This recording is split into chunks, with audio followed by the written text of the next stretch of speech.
नमस्कार दोस्तों आज मैं बहुत ही सुंदर विवाह गीत सुनाने जा रही हूँ। तो वीडियो में लास्ट तक बने रहिएगा और गीत का आनंद लीजिएगा। और यदि हाँ हमारे चैनल पर पहली बार आए हैं तो प्लीज़ हमारे चैनल को सब्सक्राइब कर लीजिएगा। तो चलिए गीत सुनिए और आनंद लीजिए।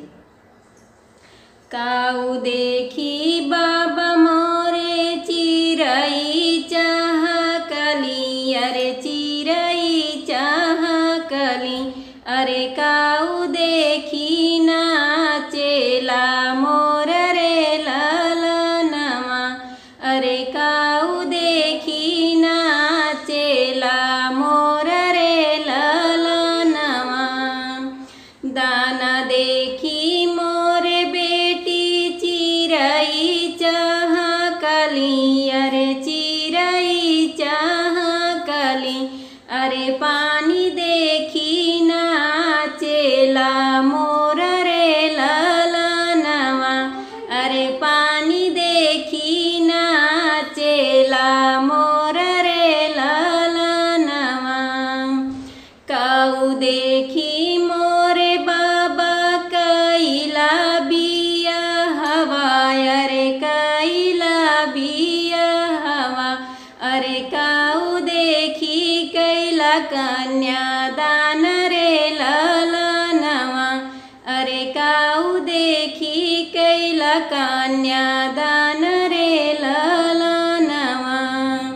घर देखी मोरे बेटी कैली बिया हवा, अरे कैली बिया हवा, अरे बर देखी कैली कन्यादान रे ललनवा, अरे बर देखी कैली कन्यादान रे ललनवा।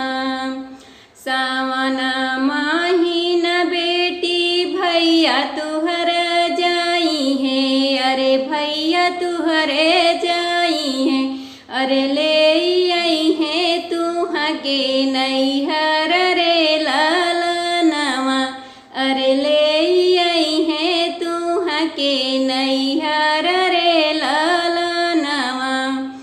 जब ही बाबा मोरे भैया घर आई है, अरे भैया घर आई है, अरे नाची उठब जैसे नाचे मोर रे ललनवा, अरे नाची उठब जैसे नाचे मोर रे ललनवा। जब मोरे बाबा हो भैया लेवे आई है, अरे भैया लेवे आई है, अरे चाह के उठब जैसे चाह के चिरई रे ललनवा, अरे चाह के उठब जैसे चाह के चिरई रे ललनवा। काऊ देखी मोरे बाबा चाह के चिरैया, अरे चाह के चिरैया, अरे काऊ देखी नाचेला मोर रे ललनवा, अरे काऊ देखी नाचेला मोर रे ललनवा। तो दोस्तों गीत कैसी लगी कमेंट में ज़रूर बताइएगा। फिर मिलते हैं अगले गीत में, तब तक के लिए बाय बाय।